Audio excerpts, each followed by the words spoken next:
My people, hey, what up, though? We back with another episode of All Black Men Need Therapy. My name is Chief. And I'm Bell. My name is Prentice. What you giggling at, B? Because I was mocking you. Yo. Anywho, what's good, fellas? I appreciate y'all. We got some work done just now, pre-episode, pre-recording, pre-press and record. So I appreciate y'all. But let's get into it. I would appreciate if y'all fans don't watch this YouTube because I need a cut. And I'm not getting one till Thursday.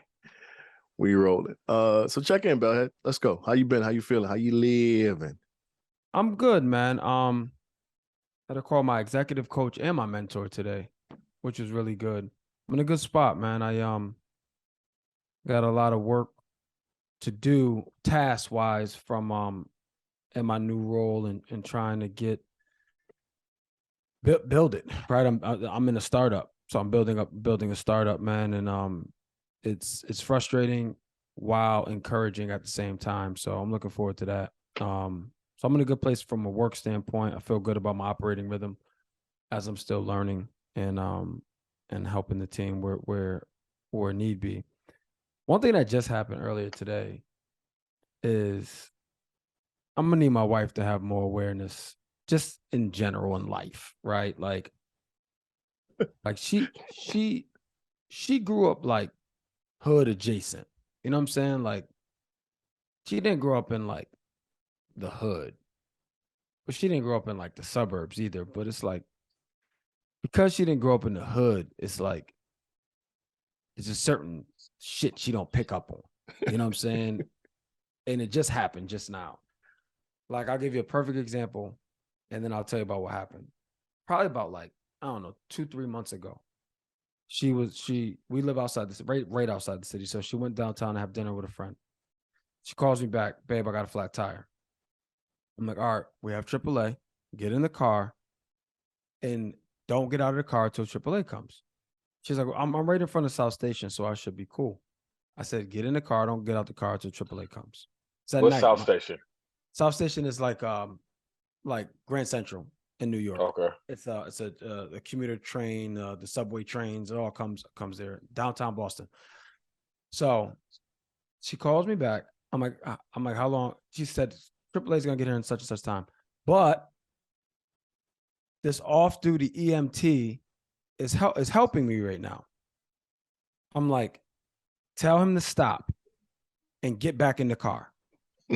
She's like, no, it's fine. He's gonna help. He's helping. I'm like, you're not listening to me. Tell him you don't need any help. You're gonna wait. And I hear him like talking to her, and she's trying to talk to him and talk to me. I am like livid at this point, right? Sure enough, AAA pulls up. Soon as AAA pulls up, this dude tries to act like he just got hurt, right? Changing the tire. And I'm like, and I just want to like if she was in front of me, I would like, it's like, see, this is why you're not listening. Like, you got to listen. Like, you know what I'm saying? Like it was just pissing me off, man.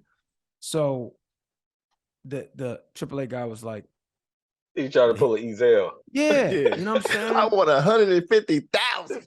So she gets home, I'm tight. I'm like, this is why you got to listen to me. It's like, but babe, I was right in front of South Station. I didn't think anything could happen. Bro, I kid you not, literally that same day, a little girl got kidnapped at South Station. Broad daylight. See? I'm like, what is your problem? Right? Like, stop being so trustworthy. Then today, oof. Right? She was on business. She flew back today, this evening. I'm like, text when you get your bags. She texts when you got her bags. I'm like, all right. Sorry, I'm waiting on the Uber. I'll be home by 8:45. Bet. And then I get it. She always get a notification like, hey, her Uber ride has started. I never check her location, but I'm like, let me just check her location. I look at her location, and there's two main highways in Boston, 90 and 93. You take 93 to get to my house. I call her. I'm like, why are you on 90? And she's like, oh, I don't know. And then she asked the guy, and she's like, he's like, oh, I must have made a wrong turn, so I'm turning around. I'm like, you need to know where you're going. Like if you see him not going the direction you know how to get home. Like how did you let him go on 90? You know what I'm saying? Like get your awareness up. Yeah. Like where the fuck was your antennas? yeah, it's like, yo, you trying to get traffic. You trying to get traffic. Like Word. they traffic old hoes too. Like you're not exempt. You know what I'm saying? Like, Nigga. That's funny as hell. so anyway, Yeah. man, that's just happened today, and it just pissed me off, man. And I'm just like, yo. And I told her on the phone, I'm like, due to our therapy work, I'm like, and I said in a calm voice, I said, I want you to know that this is one of my biggest pet peeves of yours. You have no awareness.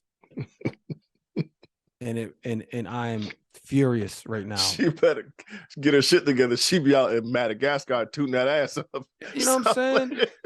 It's like she better stop playing. Sex trafficking is real as hell. Yeah, or organs gonna be on sale tomorrow. You know what I'm saying? It's like, yo, just get your awareness up. Like I don't care who's driving me. If it's somebody I don't know, and I'm GPS.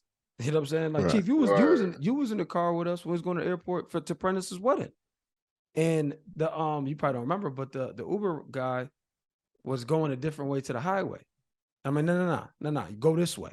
You know what I'm saying? Like this what the GPS this, say. this is what you need to go. You need to go this way. Like right.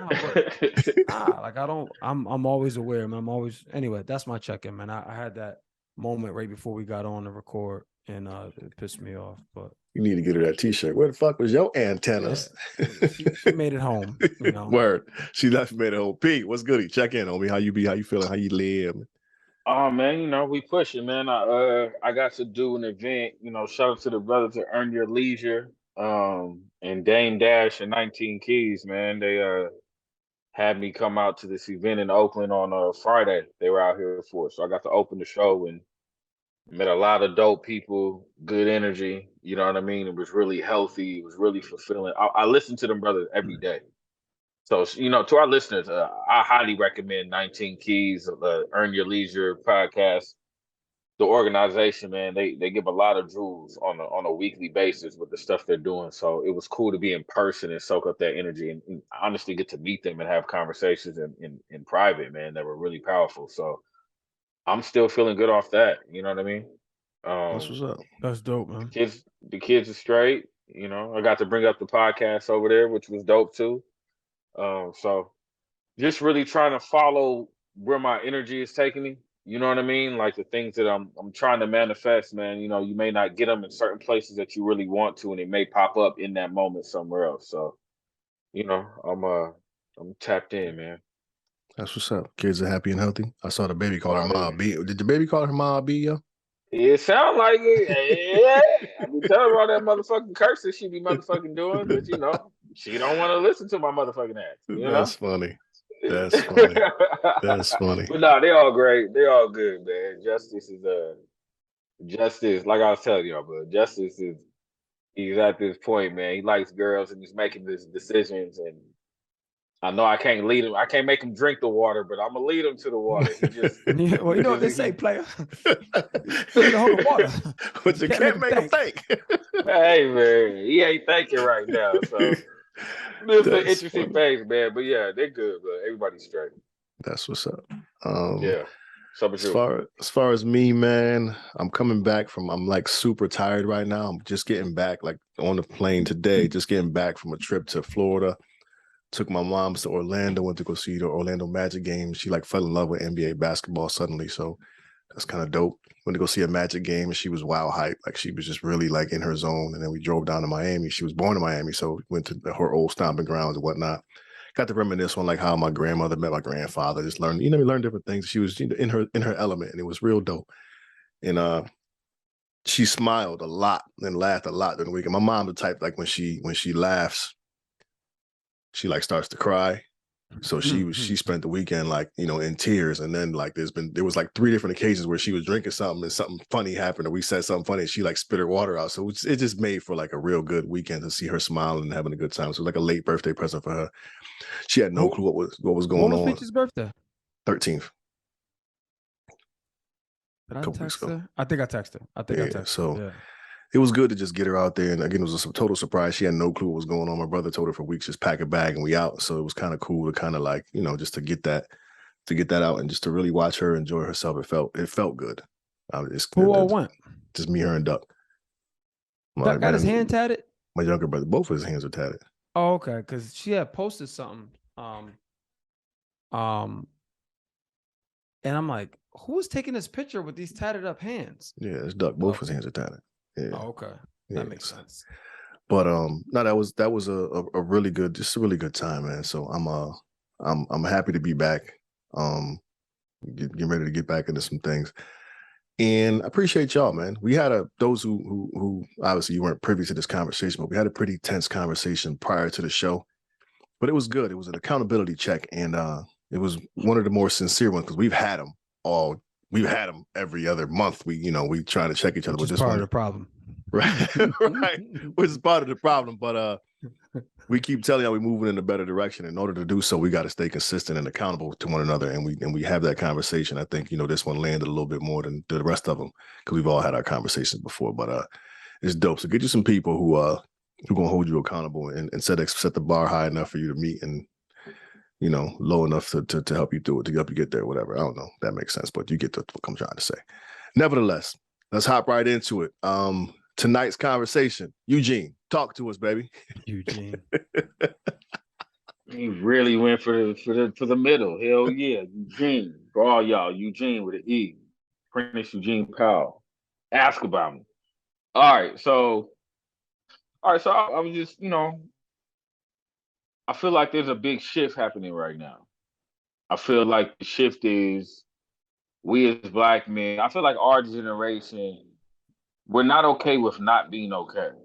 You know what I'm saying? Like I feel like there's more of us as Black men in our generation, in our age bracket, man, where we're actively and outwardly doing the work or expressing, even acknowledging not being okay. You know what I mean? Like just trying to take care of our emotional, spiritual, and mental health more. And it just got me to thinking about how we normalize the concept of being healthy.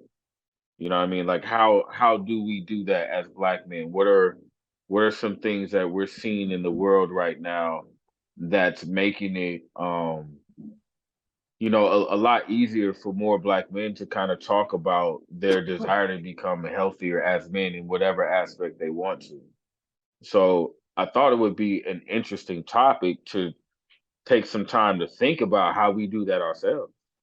You know what I mean? Because whether we consciously do it or not, I know we're doing it. I can speak for the three of us. We are normalizing being healthy simply by doing this shit every damn week. You know what I mean? We're normalizing being healthy.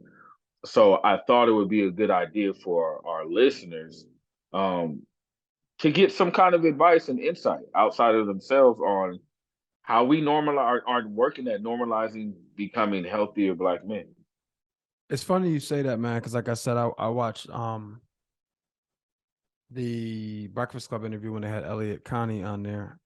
Elliot Speaks. He's a therapist, and that topic came up, right? Like how basically they were like, there's two reasons why Black people don't go. He may have said Black people or specifically Black men, but what he said is it wasn't made for us. And there's not enough people that look like us that do it. And that do what? That are therapists. Oh, okay. Right. Like not enough Black men in the space to make one feel comfortable. Another thing he said that was profound to me, man. He said,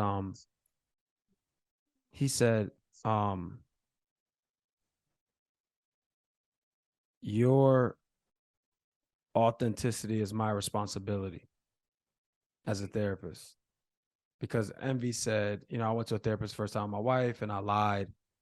And he's like, yeah, you didn't feel safe. You didn't feel comfortable. And he drew the parallel. He's like, you have a strong relationship with Charlemagne.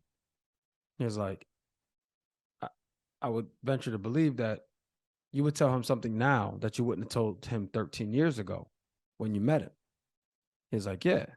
He's like, because you guys are close. He's like, so a therapist's responsibility is to make that person feel comfortable.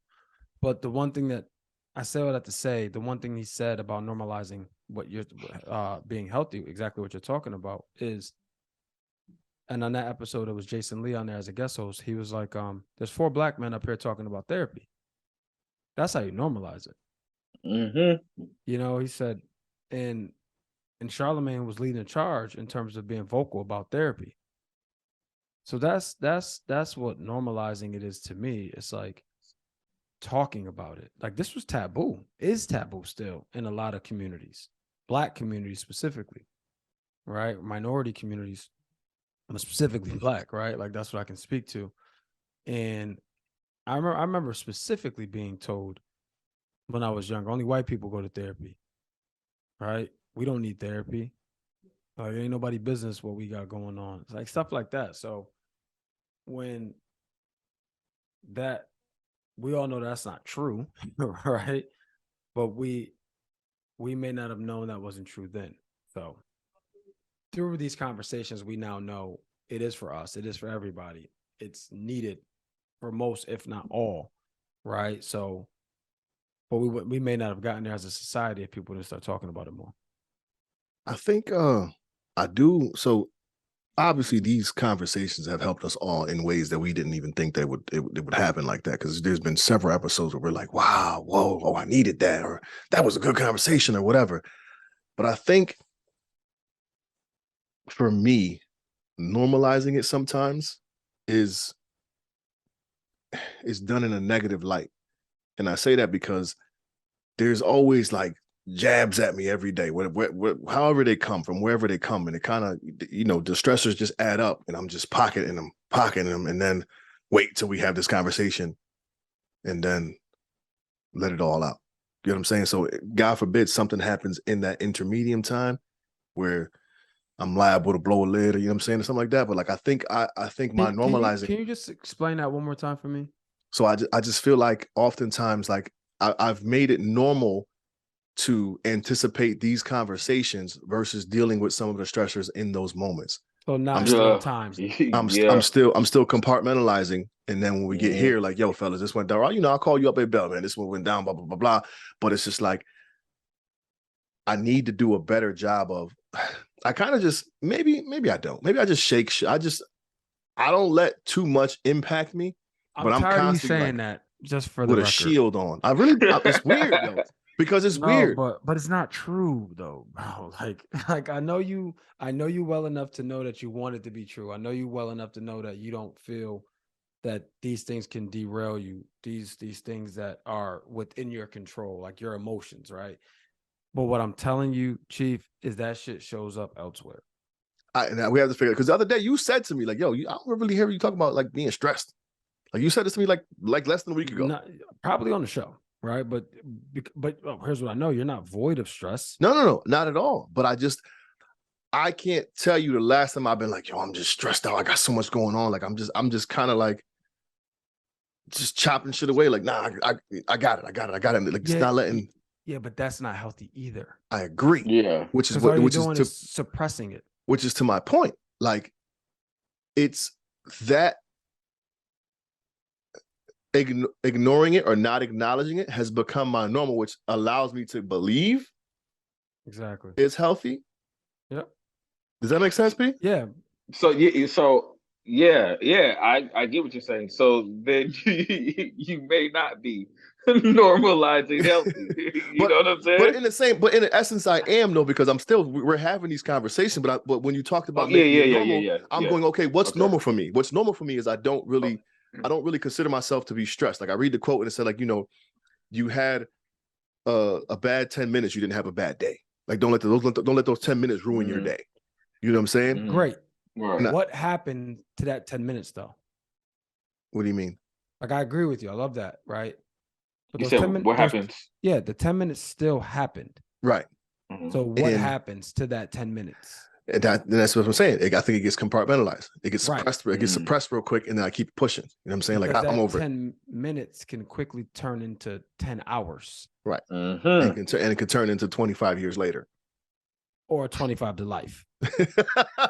Hey, real shit, man. No, that's real. But so I think, I mean, I don't know if a lot of people can empathize with this, but I think oftentimes a lot of us might, and I can't, I don't want to say it's because it's weird. I don't want to say it's a front though. I'm not fronting. Like I genuinely believe I'm happy, I'm healthy, I'm moving, I'm doing I the know right you thing. do. I know you do. You know what I'm saying? But I don't feel like that stuff is necessarily weighing me down all the time. What I'm saying my is, moment and I bounce back. I don't believe you're an imposter, right? I don't believe you're faking your genuine feelings at that time. All I'm saying is, if those things don't go addressed, they will fester, and then they will show up when there is something warranted. Real time warrants anger, aggression, whatever, right? And then it'll all come out. That's what I'm saying. I have to figure out what it looks like though, because I think when they do come to surface, I find myself like Bro, we have history, so you know my responses typically used to be. I haven't been like aggressive, angry, or like that in a very long time. But you know what you do have though, and this is not like finger pointing. I have them too. You have microaggressions. I don't know what those look like though. I don't know The who elevator when the white dude got in the elevator and didn't speak to you. At my wedding, yeah. But yeah. Was it really? But see that right there. You don't even think about it like that, so you don't think you have them. You need an outside perspective. And another thing about you, like, and again, this is not a chief thing. It's I have them too. You always got to get your lick back. Always. You always got to get your lick back. It don't matter what happens. You got to get if you feel slighted in any type of way, you got to get your lick back. Okay. So in having conversation with you all, I've kind of learned, and I'm starting to embrace that I can't continue to expect everyone to treat me like I would treat them. Mm-hmm. And I'm starting to like have to process that and just be like, okay, this is a you thing and not a them thing. Like, this is a you thing, not a them thing. Because also, sometimes you do too much for people. I don't disagree with that at all. You know what I'm saying? And like, you've done shit for me before where I'm like, bro, like, you sure? Like, this is not normal behavior, right? Like, yeah, he do that shit. I'm not saying I wouldn't do it for you, but it's just right. But are you sure? Like, it's like I would need some reassurances. You don't count, I'm bro. gonna say yes, but I'm gonna need some reassurances. You don't count, bro. Like, you don't count. But I understand that. But I just know, I know you, and this has been like this since we were young, bro. And kudos to you, right? Because there's two sides. You do a lot for people, but then when you need things that are kind of like a little over the top, it's like you don't mind asking because you know you would do it for them, and people do it for you because you know what I'm saying. Like, it's only you. No. I'm gonna give you one example, bro. When we were younger, I mean, you might have been 18, maybe at the 19 at the most. You asked Coach Stan to co-sign like a car loan. I was 16. Or a personal loan. I was 16. Something stupid like that. I'm like, yo, this now. Coach Stan is our high school basketball coach, like mentor, like closest thing I know to a father. P. He was just he was always good to me, bro. This always dude good to me. Really about to ask this white man to co-sign. Now, mind you, he's from where we're from, all that stuff. But I'm like, this dude really about to ask this dude. I think I was 18. I was 18. Yep. He's getting $3,000. I was working at the camp. I would have I wouldn't, when you said, I didn't say anything, but I'm like, this ain't gonna go well. You know what I'm saying? And I was like, and I know it did, but that's my point. And looking back at it, these little motherfuckers could never ask me to co-sign nothing. You see what I'm saying? Like the fact that he agreed to do that, and he probably looked at it like it's $3,000. He can cover that worst case scenario. Yeah. But that's what I'm saying. Like, I don't know that I don't want to speak for, I don't know that you would have been pissed if he didn't do that for you. I think I would have. I think I knew I was like reaching, but I'm like, if you won't know if you don't ask. Right. You know what I'm saying? My dudes couldn't sign up for no, you know what I mean? Yeah, her credit wasn't there like that. And I got my first little car with that, yo. Quick story. Shout out to Coach Stan. Yeah, shout out to Coach Stan for real. Quick story for the listeners. What Chief just said, Mom Dukes couldn't do it. This is a true story. This was like, I don't know, maybe 5-6 years ago. There's a mom and pop jewelry store that's been in our community since we was little, like little, like little. We go in there for something, right? I don't remember what it was for. I think I had to get my bracelet cleaned or something. Sue, right? It's an Asian spot. Sue. Shout out to Sue. Shout out to Sue. Me and Chief walk in, and she knows us, right? She was like, "Yeah, good to see you. Your mother still owes me money from 15 years ago." Like this was at least 15, 20 ago, P. I was like, how much 20 years ago. Like, it was I'm crazy, honored. man. I ended up having to pay my mom. I think it was like $325. She owed her. Like, I'm honored. I'm here to collect. Check it No, out. What's word. up? But Dukes was wild back then. She was. Let me ask y'all a question, man. Do you think it's possible with the development of like we're talking about normalizing, being healthy? Do you think it's possible to kind of hit these unknown plateaus? Let me tell you why I say that. I feel like I have times where I'll reach a certain space of healing that I think I'm at. You know what I'm saying? Or there is a point where I identify some kind of change and contributed to this process, right? And self-work, contributed to healing. And I think sometimes because I'm so happy about the accomplishment, or because I can sense it or feel it, and I'm aware of the growth, that I can kind of get stuck in that space right there, right? Because it feels like a new step or level of enlightenment or growth or something, and you can kind of convince yourself that you've done the work. you've You arrived. know what I mean? So Because I'm here, I'm somewhere new now. You know what I'm saying? But in actuality, you've just gotten to another plateau. yeah, so I think in your particular case, like there, or in all of our cases, I'm not just pointing at you, but I can just like, we get to you identify a problem, and you're like, oh, I gotta fix this, and you've done that, and you juiced about it because you like, yo, I don't respond like that no more. I'm over that phase. But there's 17 more phases that that then get pointed out, and we don't want to acknowledge them right now because we're still on the high from Right. from That high. that high. It's that high. So Man. it's a high plateau. But I think it's definitely because I've certainly like be like, whatever I specifically like, I'm dealing with this. Okay, that used to be a trigger. I don't respond like that no more. Yep. That don't trigger me no And more. you feel it. But that Right. shit just bothered me. Mhm. I'm saying, damn, I still got more work to do. And now it's almost like you don't want to disappoint yourself. like I just leveled up. Wait a minute. What you mean I'm still stuck over here? You know what I'm saying? So I think that's where it comes in right there. Because we find ourselves healing and conquering one battle, but we obviously know there's many more steps to go in the war. So I have two things to say to that. One, it's a journey, right? Not a destination. And I think sometimes, we want to microwave it. So we see one little glimmer. Oh, I got it. I knew I had this shit. This wasn't going to hold me back. Right. So that's the first thing. It's a journey. Second thing I read many, many years ago. If you want to have a big ego, set small goals.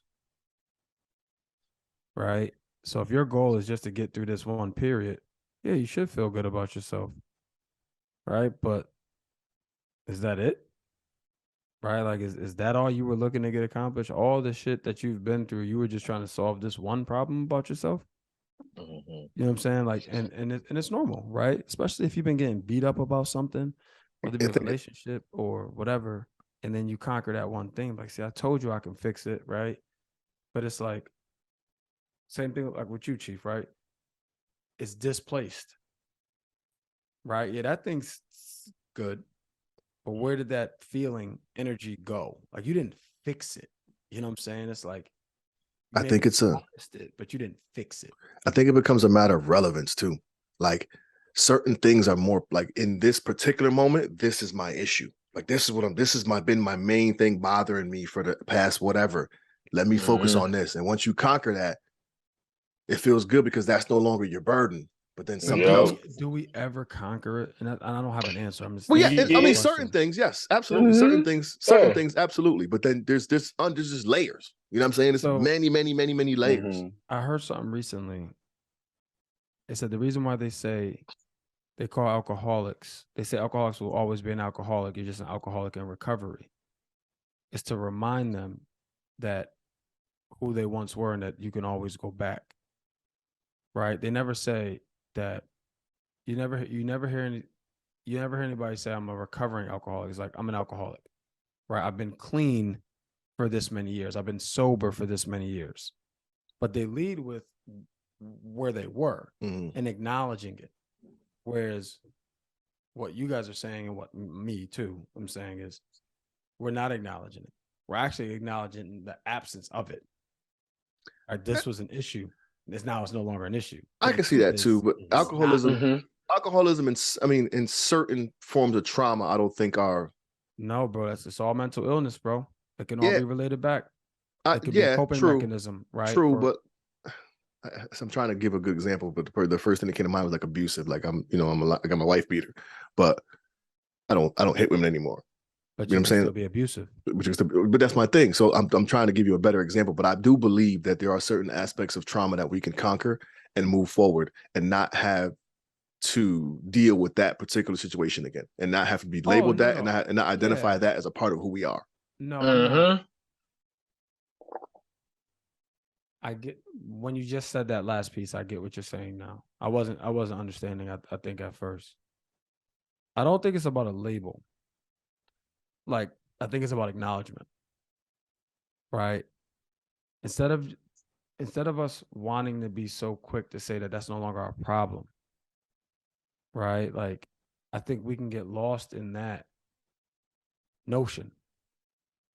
I'm not like that no more. That we don't have that problem anymore. Yeah, I'm not like that no more. Yep. It's not me. Yeah. But it's like, okay, cool. Then And what is it? Well, then who are you? I think to your point, Bill, that's a good ass point about like setting small goals, because I think what happens if you don't have another goal after that, that's when you get stuck, because you don't realize that there's a next step because you haven't set another goal. Right. That makes it's very basic. You on your high. Sense. You on your high. Yeah, but you're on your high without a future step. It's okay to be on your high. Yeah. There you go. Without the purpose. There's not the a caveat. next. You know what I mean? It's different when, like you celebrate some shit, you get a contract, you got a gig that you wanted or didn't even know was coming your way, and you get that motherfucker and you're on your high. But it's even better when you got another show you looking forward to 2 weeks from now. Right. You know what I mean? Or a date a couple months out that you're trying to get to. You know what I'm saying? It's different with trauma though, because like if we've conquered X trauma, we're pleased about that, but we're not we're not looking for more trauma to conquer. You know what I'm saying? Yeah, but so it's a but little I think, bit. But let's be careful with our verbiage, right? Because that's why I think I was confused. Because we could be talking about two different things, right? If you're talking about a traumatic event, getting through that, that's different. What we could be talking about a traumatic event that created a learned behavior. You see what I'm saying? So that's why I was confused a little bit, because I was under the impression that you were trying to conquer some unbecoming attributes about yourself, right? That could be derived from trauma, right? But you've learned how to become this person as a result. So what I'm saying is you may never fully be over that trauma, but how you let it impact your life daily, right, is another question, because the way it's potentially impacting right now could be, just an example, you physically abusing someone, right? But now you no longer physically abuse them, but that trauma still impacts you, and now you verbally abuse people, right? So that trauma is still impacting you. So it's like, be careful with like saying like we conquered that, right? Because it's just like, no, we're dealing with however this is showing up in our life. And here's my thing. So I guess I completely understand your point, but if I can't grasp a good example right now, but if we're dealing with situation A and it's a traumatic experience, and we've felt like we've got to this point where we no longer are impacted by experience A, how it's no longer suppressed. compartmentalized. We have dealt with the trauma. We've passed it. We no longer Okay. respond in the way we have to anymore. I don't think it carries with us. I mean, it does, but is it because I don't allow that to impact me anymore because I've done the Right. work in that specific area. You dig what I'm saying? Yep, So I hear agree. what you're saying in terms of like alcoholism. Like, of course, like I'm an alcoholic. I've been clean X amount of years, but I just think with certain traumatic experiences, like people can do enough work to where they are no longer they're not triggered and no longer impacted by that, and they are now a I don't disagree. new person, I guess, or a different person. I don't disagree with that. I think it just matters like what it is, right? Like it just matters what it is. Like there's not all traumas created equal. So P had a question. Go ahead. Are you going to the next question, P? No, go ahead. You had a question in your normalization of trauma. You said, what do you do when friends and peers aren't receptive to the advice you have to offer? That's exactly where I was going next. I mean, it wasn't a good segue for me, but I wanted to get to that question. Yeah, no, I was literally going there. Because depending on what you're working on, what you identify, now we got to start talking about our circle. We got to start talking about our peers. We got to talk about our surroundings, everything that has an impact on how you deal with things on a daily basis. You know what I'm saying? And I noticed that during times of growth or trying to normalize this healing, your conversations can be different. Your energy can even be different, right? So what happens when you find yourself trying to share some of the lessons you've learned or just operate within a different space of yourself with other people and you find it being met with resistance, you know what I'm saying? Or you realize that you're not on the same frequency with certain people anymore as a result of trying to normalize getting healthy. You know what I mean? Oh, see, I was looking at that. I was looking at that from a different angle. Yeah, me too. How are you looking at it? You're not saying you trying to help somebody and they're not being receptive. Like basically you've identified something that they do and they're just not listening to you. That's not what you're saying. It can go either way. Just the concept of I contribute this question to the concept of like where my evolution takes my relationships. You know what I mean? Certain people are not ready to continue down the same path you're on. You know what I mean? Sometimes you'll run into certain people, and because you're trying to normalize being healthy, you're going to realize and identify certain things, that may cause roadblocks to developing a relationship even further. So, what happens during those times? What do you do? How do you prioritize your normalization of being healthy over a 15, 20-year friendship, maybe? You get what I'm saying? Does that make sense? I think there's a lot of value in the relationship and where it stands to, because I go back to because obviously P. Bell and I have been friends since yay high. And there have been several things that we've discussed go vice versa. Like I couldn't hear him at a certain point. I wasn't hearing. I listened to him and he'd tell me what it was, but I wasn't hearing him until years later. He's like, "That's what I've been trying to tell you." I'm like, okay, like now maybe I wasn't ready to receive that information or whatever. But then I moved into a space. My bad. I didn't mean to cut you off. No, go ahead. But I did. No, go ahead. Go ahead. So my question for you then, Bill, is what was your reaction during those times, or what was your response and thought during those times you were telling him when he wasn't listening? Not when he doubled back 4 years later, but what was your approach? Because that's what I'm talking about. There was a time you were talking to him and he couldn't hear you.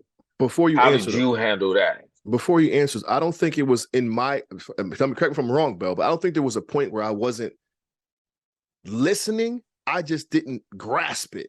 Like I'm taking in the gem, but I just didn't apply the information that was given. Yeah, you didn't execute. Yeah, right. You appreciate the conversation. Yeah, you appreciate the conversation. And you were receptive. You just didn't execute. And that's fine. And we all have a time like that, right? Here's what I say to my people. Prentice, for instance, use that same example. Chief and I speak every day, right? So sometimes, and anytime I'm excelling at something or found some success, any success at something, I always typically do it first to make sure it works, and then I'll pass it on, right? So there's been a host of different examples that I've given Chief advice on, or recommended, I should say, not advice, recommended, and he didn't act on it, and that's okay, right? Because I did my part, and I'm going to consistently do my part. If he's not receiving it yet, that just means he's not ready to hear it yet, and it's not my responsibility to make sure he executes. It's just my responsibility to provide the information. You know what I'm saying? So what I say to my people is this: sometimes your messaging can fall on deaf ears because they hear it all the time. So I say that to say, potentially, someone could have said the same exact thing to Chief during that same time period, and it could have clicked. Not because he likes them better than me, but it's because it's coming from a different place. And that person may have packaged it different, right? That person may have used different words, but the same thing. And from the way they packaged it, Chief was able to receive it. You know what I'm saying? So I don't get offended by that, because people are ready when they're ready.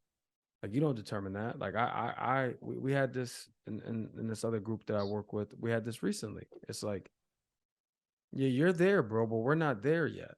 So help me understand. And even after you help me understand, I still may not be there, and that's okay. Because once I get there, I'll be able to draw back to that experience. Like, oh, this is what he meant. Talking about, right. So I think in Pete's case, though, he was correct me if I'm wrong, Pete, but it sounds like you're met with a little bit of resistance instead of a reception. Like in your terms of dropping the gems, like you're giving resistance and not necessarily the listening ear, yet non-responsive. In action, you're getting resistance.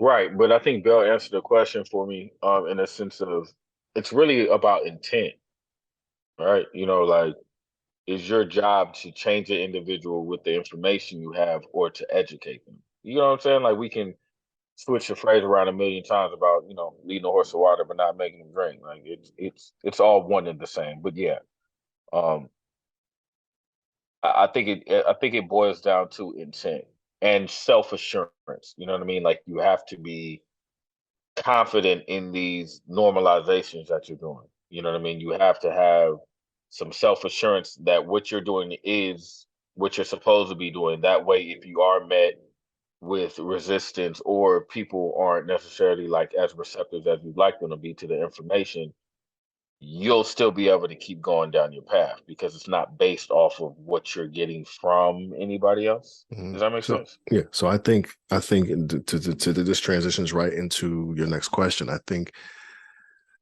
the lack of action was perhaps a barrier for me. It's just not like, I mean, taking the information in, but wasn't moving forward, moving towards, the information that was given to me. But it was an paralysis by analysis. Right. So what would you guys define as some of the biggest barriers in the way of a Black man's development? I go right to self-assurance. Think so? Yeah, That's I interesting do, perspective. man. I would never say that. Go ahead, elaborate. Not to say you're wrong. Elaborate on that, Peter. I'm just like, that would never come to my mind. But go ahead. If take me for example, man, it was a real, and I have my battles still with like the self-assurance in when you're trying to normalize being healthy, and you realize that it's gonna take a lot of work, or more work than you thought, that and you realize you can be a lot healthier.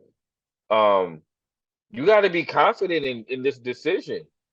You know what I'm saying? Like, it comes with things that are uncomfortable and unfamiliar to you that you got to adjust with within itself.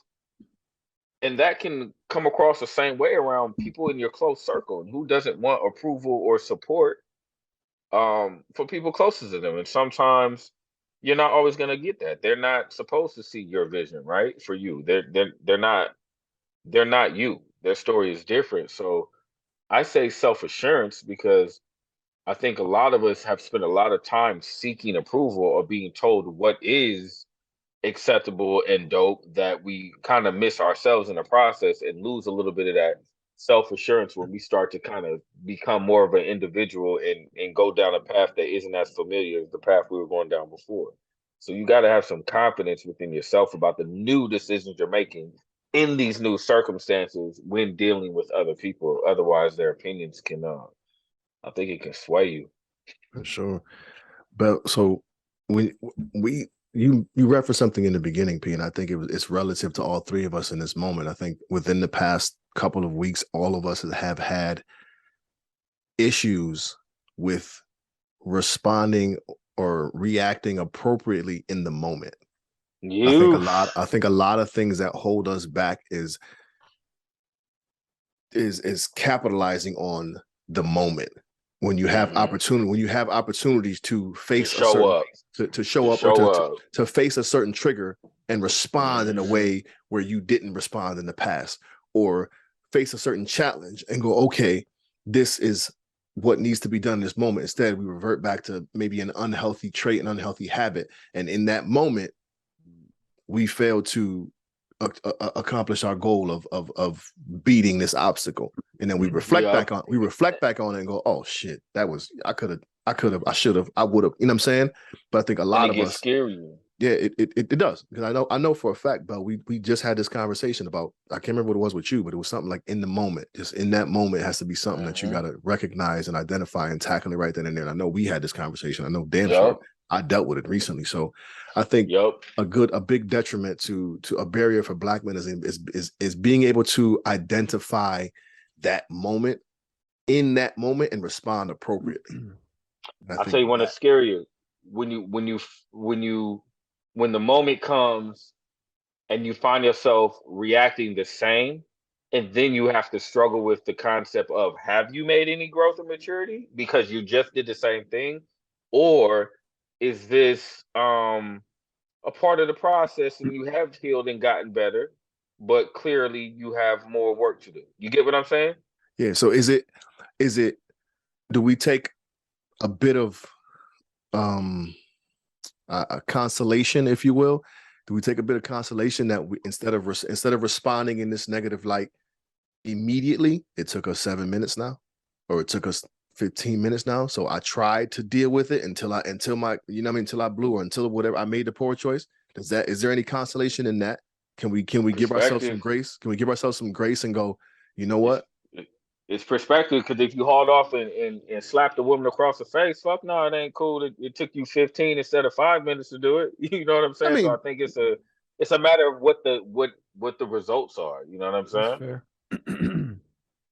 So I got a couple things. Sorry. Prentice, I want to go back to you. Yeah, and I'm gonna paraphrase, so you just tell me if I'm misrepresenting what you said, but you said something to the effect of we have to be confident in the decisions that we make to become a better person, or something to that effect. I wrote it down. Not you said we have to be reassured in the decisions that we make, because people can throw you off, sway your opinion. Yes. So what I'll say to that is, more than the decisions we make, we have to be confident in why we make it. Our purpose. Right. And that goes to what gets in our way. I think there's fear in being first. Man, I'm about to coin that. Is fear in being first.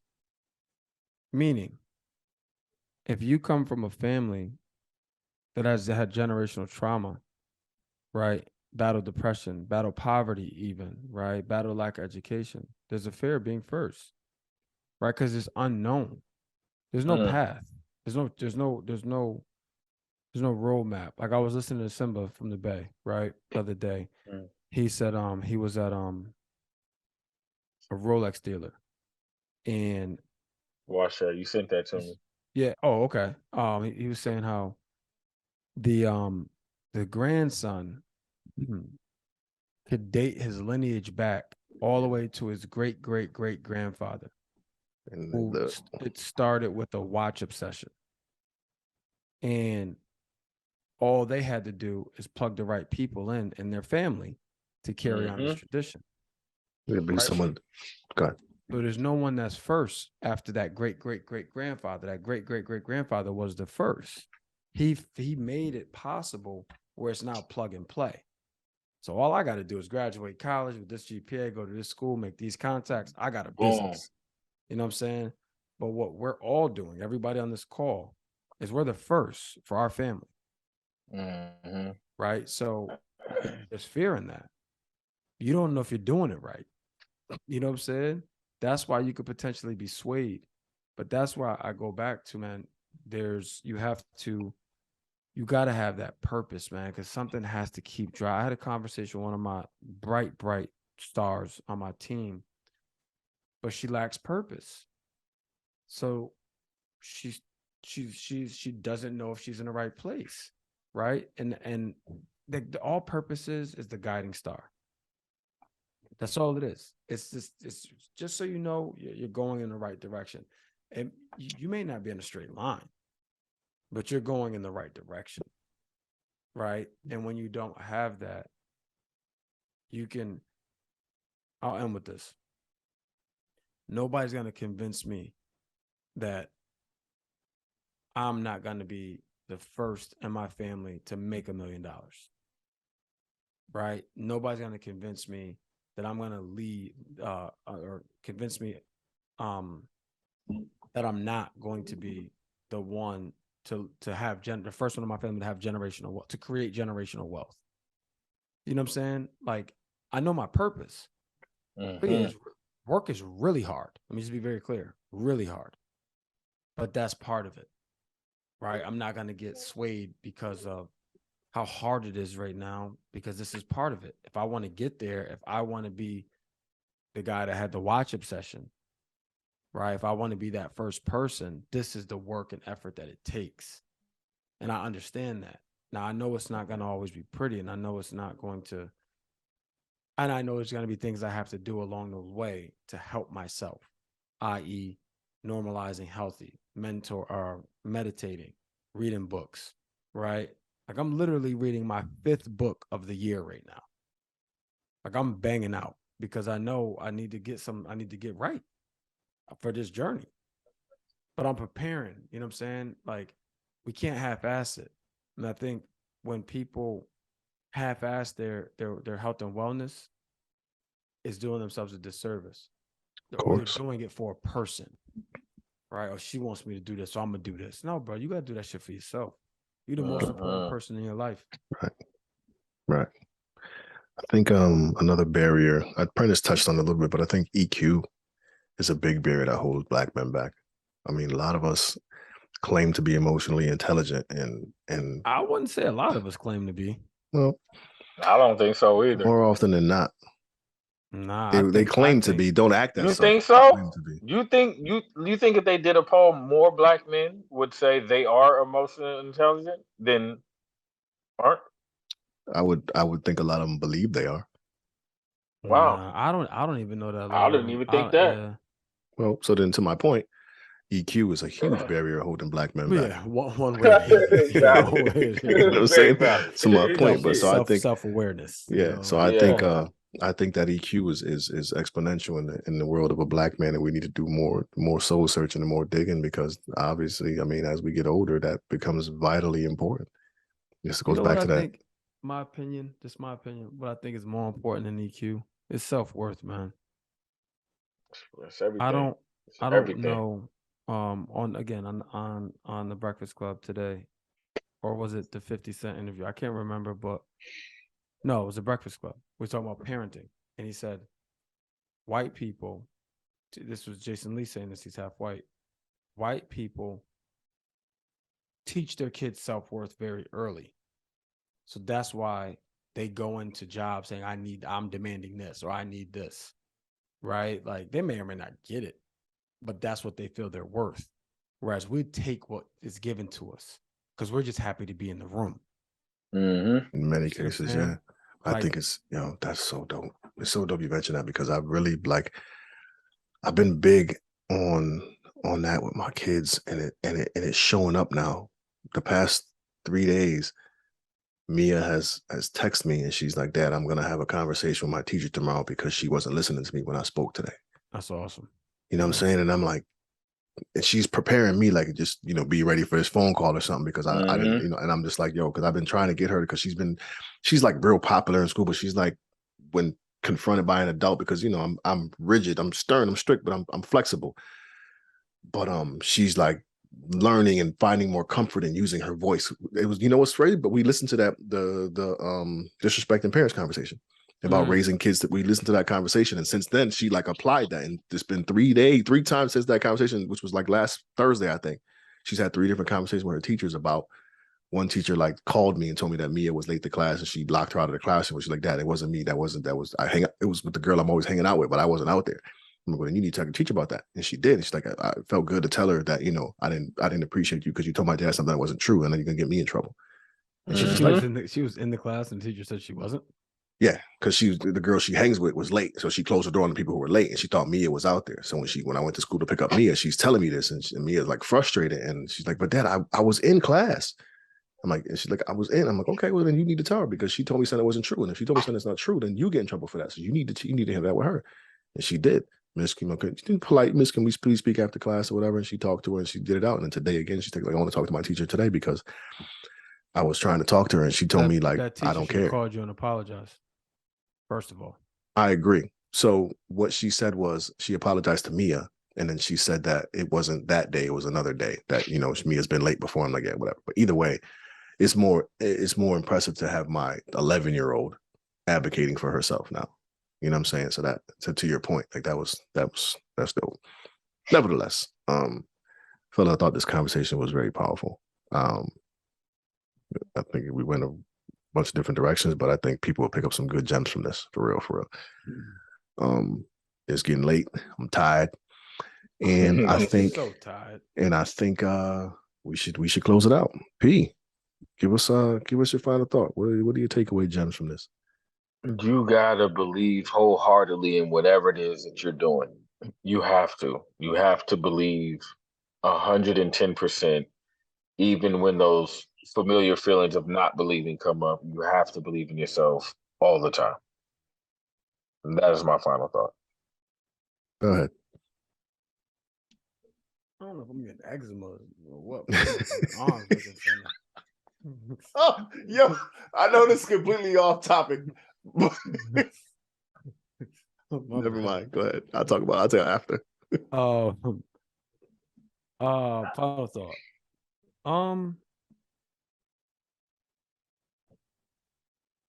Put yourself first.